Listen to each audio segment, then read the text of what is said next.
Hey everyone, welcome back to the channel, and you join me on a really nice day. It's warm, nice and sunny, blue clouds, everything. Perfect day for a bit of content. So before we start, I just wanted to thank you guys for the recent support. We've had a couple of subscribers join the channel, which is very much appreciated, and we've been getting some good views on the videos, which means if you guys like the videos, then I'll keep getting out some videos for you about this awesome car. Now, today we are going to be doing a video about the car, but not really centered around it. We're going to be talking about all the specs and options and the range that you can buy for Abarth. Because recently I've noticed in my videos that I've been talking a lot about my car specifically, which I would, obviously. It's a car, you know, it's supposed to be a channel about this car. So, it would make sense. But I want to help you guys, have a better experience buying your own car, or your own Abarth for that matter.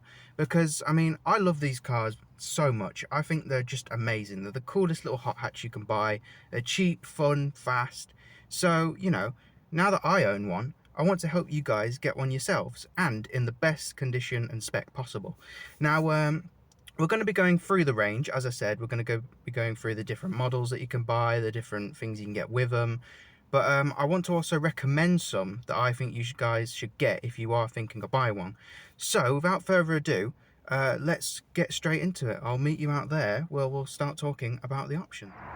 So guys, if you do want to buy one of these cars, it can be very difficult. There are a lot of options and different models that you can buy, which, as I said, makes it a bit difficult when choosing one. So that's why I'm here today, to kind of help you and guide you along to buy the right one with the right options. Now, to start off with, let's go through the range. You've obviously got the three basic models, which is the 145 T-Jet, which is mine, the 160 Turismo, and the 180 Competizione, which that is the best one of the lot. And then up from there, you've got the 695 models, which are more exclusive and kind of like special editions. So, for instance, you've got the Biposto, which is two-seater in Italian. You've got the Rivale and the XSI Yamaha edition. Now, those are a bit up on the price range, but they do come with a lot more special things than the standard 595s. But that being said, the regular 595s are just as good as the 695s, and in some cases even better. So let's go through what some of them have. Now, with the standard 145, which is mine, you don't get much, but you can get a lot, if that makes any sense.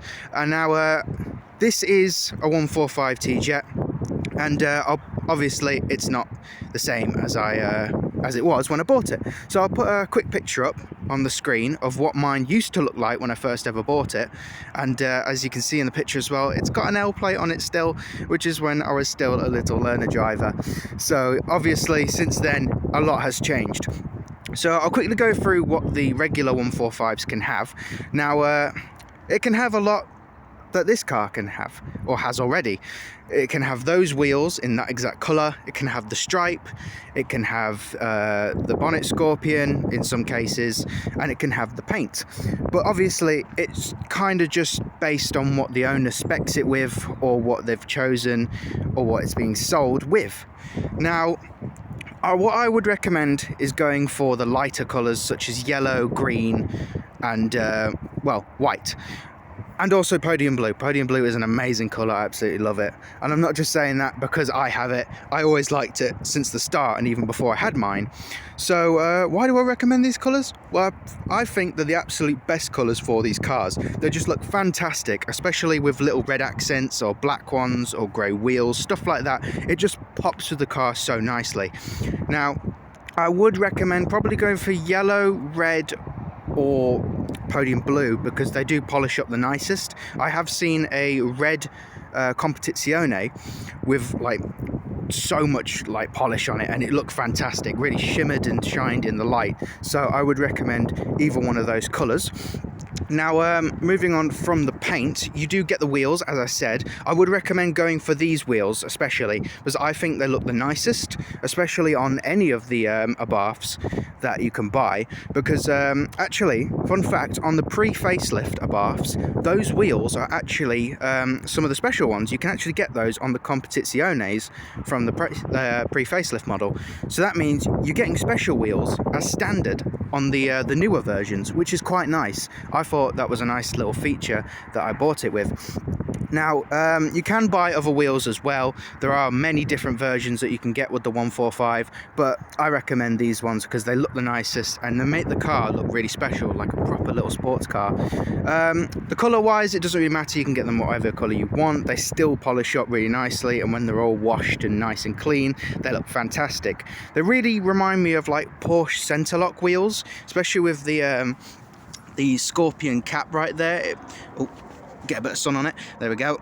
Especially with the cap on it, it really reminds me of a race car wheel, especially a very 911 GT3. So that's why I like them the most. But yeah, as I said, you can go with any wheel you want, but I recommend these ones. Because actually, these ones come on the 145s a lot. A lot of listings on Auto Trader and Motors.com, they come with these wheels as standard, and I see them on nearly every one for sale. So it's a bit of an easy picking, really.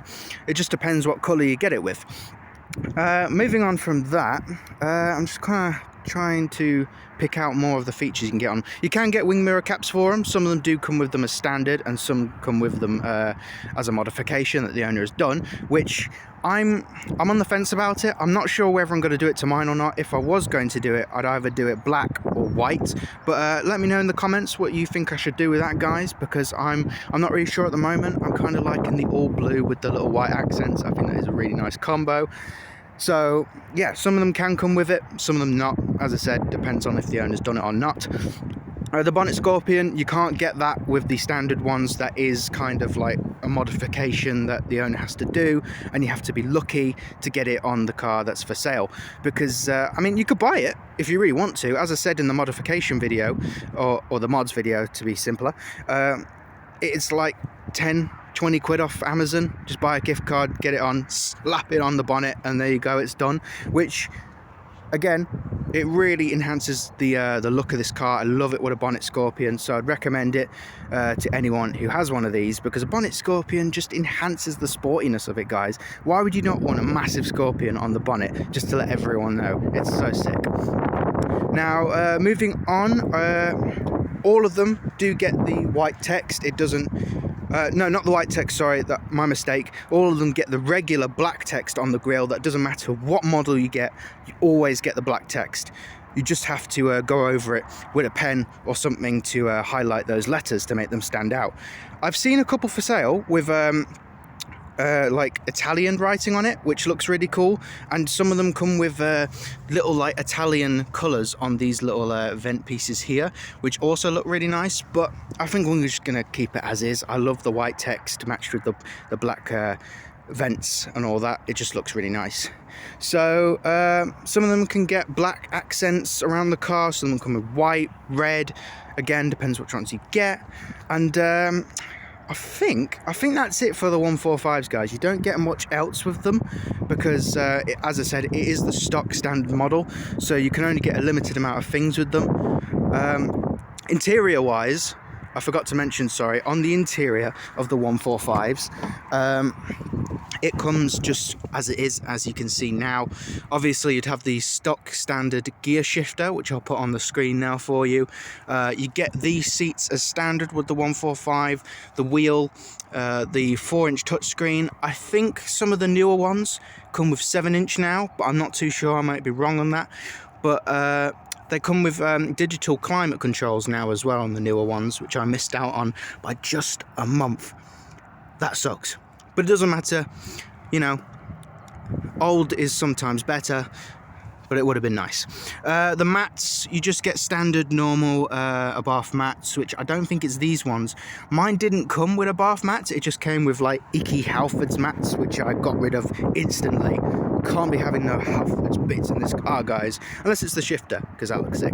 So yeah, I got new mats for that from the Abarth dealership, so I'm not sure what they would come with as standard. You'd have to go check that out maybe. So yeah, that's all that it comes with on the interior. And obviously, well, it doesn't come with a race cage in the back. That is something you have to do yourself, unless you get lucky and maybe you find one with it already installed, which would be nice, you know. But yeah, that doesn't come with it as standard.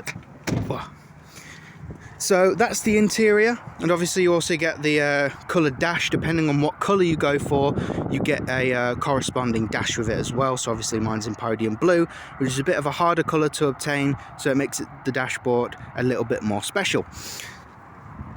Now moving on to the rear, I think it's all kind of the same really, just on the 145. All the rears are kind of just as they are. Exhaust, nice diffuser, same lights, same wing. Obviously can't buy one without a wing, but I think that's pretty hard on a car like this to get it without the wing.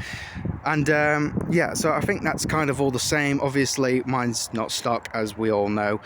Got massive aluminium straight pipe on there with the nice sear plate, so obviously mine's a little bit different. But yeah, that is pretty much all you get on the 145. I think I may have dragged that out a little bit, but you know, you got to know these things, guys. If I'm going to help you along with buying one of these cars, I've got to make it as in-depth as possible. So moving on to the 160, that being the Turismo, you get leather seats instead of those fabric-y ones. You also get leather door cards. You get different wheels. You get new wheels, which are very nice, but again, I kind of prefer mine as they are. I'll put a picture on screen, guys, as well, to what the Turismo looks like, with a couple different versions of it, so you can kind of get a gist, a little feel of what they look like.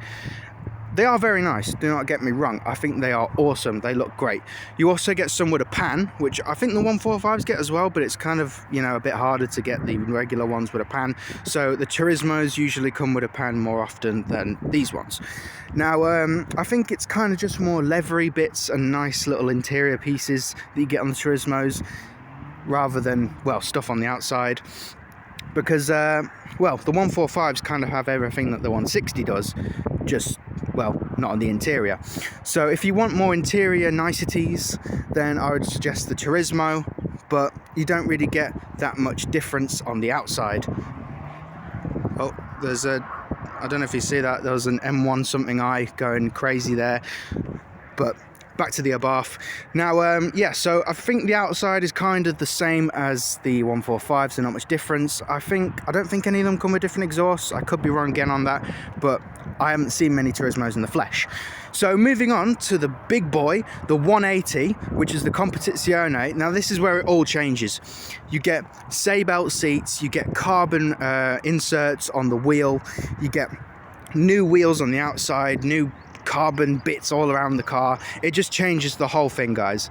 And oh, what I forgot to mention as well, on the Turismo you get 160 horsepower as opposed to 145, but then you also get 180 on the Competizione, so that's kind of the highest it goes really. I don't think they go to 190. I think the Biposto might do, but 180 is like the highest that I've seen.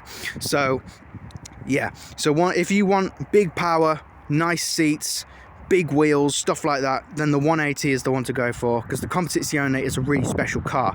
I think it looks amazing, it's fantastic. It's what I'm going for next after this, guys. So if you ever see a red or a white comp on this channel next, then you know what I've done. And if you also see the channel title change from that blue Abarth to that white comp or that red Abarth, then yeah, I've done it. I've made the move. But for now, we're sticking with that blue Abarth for a little bit longer, because I love this car to death. So a little bit more on the 180. You get, as said, 180 horsepower. You get lovely say-belt seats, which I would love a pair of, but they're £3,000, so no thank you. You get special 17-inch SS wheels, which would have come on the pre-facelift, but now you get on the new comp, because I believe they were on the most special version of the pre-facelift, the SS, which obviously is why it has the name SS wheels. So you get them on the regular comps now, which I think is a lovely addition. You can get them in black, some in white, but it's very rare to get them in white, mainly black, and they look fantastic. Proper race looking wheels. You get some different caps maybe, depending on the spec options. You get different coloured paint, you get nice stripes as standard, and well, moving to the back, that's where a little bit changes a bit more. You get Monza quads. So yeah, you get a new exhaust system on the Competizione, that being, as said, a Monza exhaust system, which sounds really, really nice. A huge upgrade on the regular stock exhaust system, which you would have seen on mine. Actually, no, I don't think this channel has had a video with the Abarth on the stock exhaust. I'll look back later, but I'm pretty sure it hasn't. But if you type on YouTube stock exhaust Abarth, you'll hear it, and then if you watch a Competizione video, you'll hear the difference, and you'll be like, yeah, that's worth it. Now, Monza quads, or the Monza exhaust system, is actually not that expensive to buy if you wanted to put it on yourself. So that's a little recommendation there, guys. If you want a bit of Monza goodness on your Abarth, then just go to eBay, Facebook Marketplace, something like that, pick one up, get it on, and I think you'll be very happy with it, that's for sure. But if you don't want to go through all that hassle, just buy the Competizione as is, because then you get it as standard. It does cost a little bit. It's around 15 grand for one of those, but it's so worth it when you buy it. The seats, the extra bits you get, the exhaust, it's just a great little package. Now, I'm just trying to think what else it has, guys, because there's so many different things on all the different models. I'm trying to not confuse them at all. If we go to the interior, as I said, you get the Seatbelt seats, you get carbon bits along here. I think these stay the same in the Competizione. Again, could be wrong, but I'm pretty sure they do.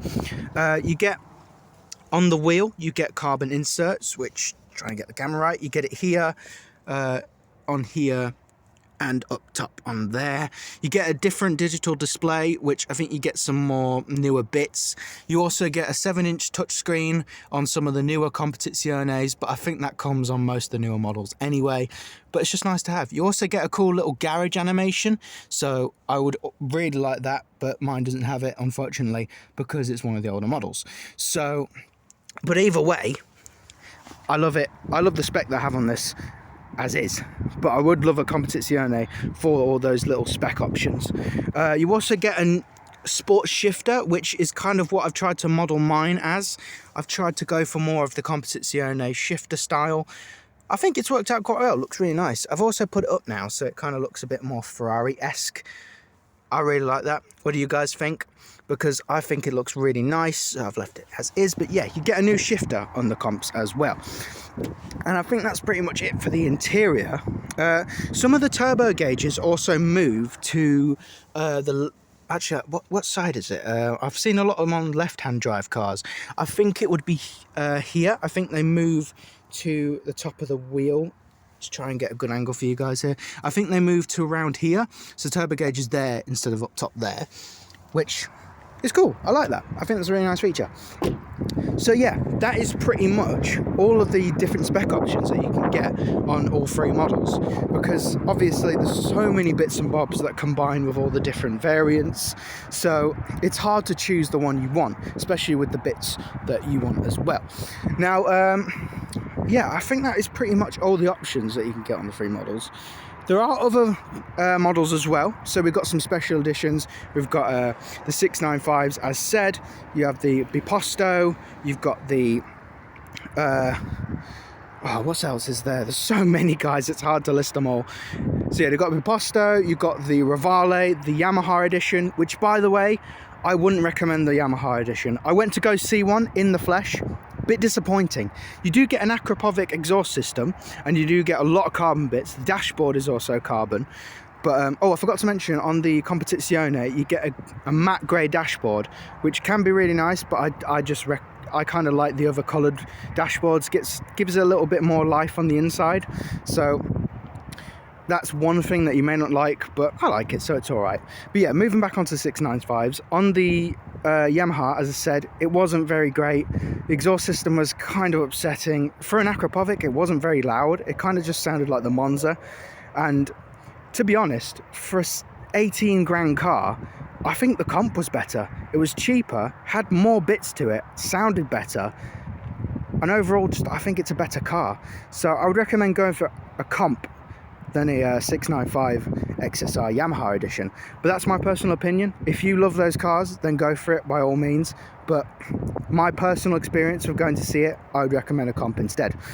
The Piposto, on the other hand, is the daddy of all Abarths. It is the king, as listed on many descriptions for sales of those cars. It is the ultimate Abarth, the ultimate 695. There's 2 seats as well. The 695 name suggests, Piposto, 2 seats in Italian. So it is a very special car. It has a special dedicated body kit for the car, wide body, so much carbon all around the car, special seats, roll cage in the back. It is absolutely mental. But those cars have rocketed in price now. They're about 30 grand if you want one. So yeah, I think I'll just stick with a bit of a cheaper comp, if I'm being honest. But you know, if that's your dream car, then go for it. You know, maybe one day there'll be a video on the channel reviewing one. Might not be my own, but it'll be an honor to have one. So yeah, that is the Piposto. What else do you get? Oh, there's also a special one that I wanted to notice to you guys. The 70th Euro, or the Pista, if you want to call it. It's a dark grey one with green stripes, and you get a lot of different things from all the different models. You get a Monza quad or a Monza exhaust system. You get pieces of carbon around the interior. You get the sports shifter in some of them. Some of them even come with say-about seats, which is really weird. You can get seats and leather seats. So it's kind of combining everything from the Competizione, the Turismo, and some of the 695s, which is really weird. And it's really cheap. It's only like 13 grand. It's very strange. I don't get why that is for such a special car with all the best bits from all the others. But yeah, that is one I'd recommend going for as well, because it's just really weird, but it's there for sale and you can get all the best bits. So I don't know, it popped up after I bought the car, which I was like, oh, well then. But either way, I've got mine now and I love it. So, but if you want to go for that, then by all means, because it's actually a really weird choice, but it's got all the best parts. I wouldn't doubt going for one of those at all, and I wouldn't blame you. So yeah, I think that's all the models really. The pre-facelifts follow the same thing: Competizione, Turismo, 145, all that stuff. It just did a happier, smiley bumper. So I think that's it, guys. I think that is all I've got to say for the models and ranges. If you want to go for a blank canvas, go for the 145, because it's got nothing on it and you can start from afresh, just like I have. I haven't changed the wheels because I've got the nicest ones, in my personal opinion, so I've left them as is. But you could put a bonnet scorpion on, you could do the text, the plate, you could do stripes, all that stuff for really cheap. Like 10 grand, you can have a blank canvas, start afresh, as I said, and work your way up to build an absolute monster mod car. But if you want something that's already done for you, then just go for the Competizione really, because you don't have to mess with it. It's all done for you from factory. So, and if you want to go the middle ground, the Turismo for some nice stuff. That's more of a cruiser car, I would say. It's got 160 brakes, so it's not slow at all, but it's got more niceties on the interior than it does the exterior. So yeah, I'll meet you back in the car to end the video, because I think that's pretty much it, guys. So I'll meet you inside. Alright, back in the car, and I think that is pretty much it, guys. That will end today's video. As I said, I wanted to help you guys with buying one of these cars, because there's so many options and so many things you can go for on Abarths. So I kind of wanted to narrow it down, kind of explain the different versions to help you in picking the right one, or the one you want the most, because it's so difficult buying a Abarth. I've spent weeks, months looking at all the Auto Trader listings and all the pages to finally find one that I wanted, because it's so hard. You've either got really nice seats in them, but it's high mileage, or you've got really nice dashboard and all the options, but it's not got the right seats. It's so difficult. You've got to find the one, and I recommend going for it as soon as you see it, because I doubt it'll be there for much longer. I have looked at so many Competiziones for sale, and the next day they've been reserved or they've gone. So I would act fast if you find the one you want, especially just a 145, because even the 145s disappear so quickly. Like, I thought I was going to miss out on mine when I first ever went for it, because like it was really popular. It was getting a lot of like views and savings, or like saves, you know, when you save a car listing and you want to look at it later, that sort of thing. So I thought, I'm not going to get this car. So I had to act fast. I had to go right then, right there, to just pounce on the car and buy it. So Abarth's a really popular car, guys. So if you want to find your dream spec, go for it straight away. Unless you want to take time, of course, like my previous video, like I said, you've got to go over these cars. You've got to look at the MOT history, the service book, all that stuff to make sure it's absolutely perfect, not just the spec options. So I think that'll pretty much wrap it up for today, guys. I hope you enjoyed today's video. And again, thank you for the support. You guys are awesome. I'll keep getting out this content if you want to see it, because personally, as I said, I love this car so much and I want to get it out to you guys as much as possible, whilst also helping you to maybe obtain your own. So if you've got any recommendations that you want to put down in the comments for any future video ideas, or anything you want me to see, or you know, anything you want me to do, then yeah, just put it down in the comments. I'll read it and hopefully I can respond to you, you know. I'm just thinking what else to tell you guys. So I think the next video is going to be a POV drive, I think anyway, because I want to do a second one, bit more action, bit more road stuff like that, bit more exhaust noise, because as I said in the previous video, it was kind of silenced out or muted by the music, so it was kind of hard to hear anything. So I'm going to get that out soon, hopefully. And yeah, I think I'll see you guys in the future. Have a good one. And hit that bell. Oh, yeah, of course. Can't forget that, guys. Hit that bell, that like, and subscribe. And so you don't miss any of my future videos. And I'll see you later. Have a good one.